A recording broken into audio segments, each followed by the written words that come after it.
चाचा ॿाहिरि कहिड़ियूं ॻाल्हियूं पियूं हलनि? जाबर जी त खेर आहे न। अम्मा हिन वक़्तु चाकर खान वारा ख़ाली मोटी आया आहिनि, पर घणो वक़्तु जाबर खे ज़िंदा रखण कोन ॾींदा। सभाई जाबिर कयो बि ज़ुल्म आहे। चाची मां ॾाढो सम्झाईंदी हुयसि, पर मुंहिंजी हिकु बि न मञी।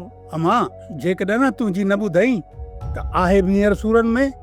चाचा तूं कोशिश कर, जाबर जो ठाह नथो कराए सघी। अम्मा मां पंहिंजी न्याणी खे ज़ालमनि खां बचाए कोन सघियुसि, ऐं मूं वारो पुट बि त सूरनि में आहे। ऐं तूं थी चवीं त जाबर ऐं चाकर खान वारनि जो ठाह करायां। असांजी केरु ॿुधंदो? रेस खे वञी मिंथ मेड़ कयो। पोइ तूं रेस जे घर हली वञी रेस जे पेरनि ते पोती लाए रख।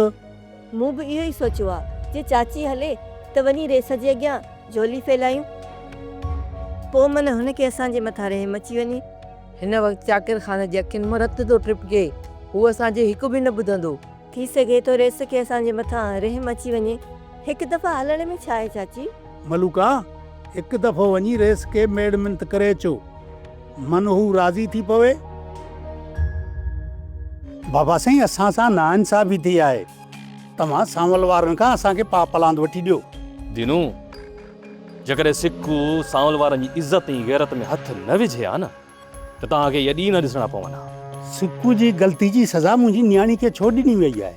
शुक्र कर दीनू, शुक्र कर जो सांवल वारनि इहो क़दम खयो। जेकॾहिं पलान में सांवल वारा सिक्कू खे मारे विझनि हा न त पोइ छा करी हा?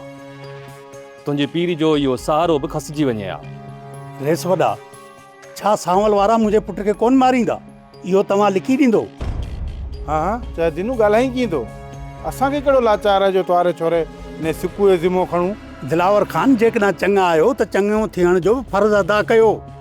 ठीकु आहे, मां सांवल वारनि खे सम्झाईंदुसि, पर तूं बि पंहिंजे छोरे खे सम्झाए छॾ त हू जल्दबाज़ी में अहिड़ो को क़दम न खणे जंहिंजो तव्हां अज़ालो बि न करे सघो। उन्ही करे त मां चाहियां थो असांजे विच में ॻाल्हियूं करायो ऐं इन मसइले खे हल कयो। जेसीं ताईं सिक्कू साम्हूं न ईंदो न तेसीं ताईं ॻाल्हियूं न थींदियूं। हाणे वञी सिक्कू खे मुंहिंजे साम्हूं वठी अच। महिरबानी। कुर्ब बाबा साईं, कुर्ब लख लाइक़। सब्सक्राइब कयो असांजो official YouTube channel Singh TV HD drama ऐं वधीक अपडेट लाइ बेल आइकन खे क्लिक करियो।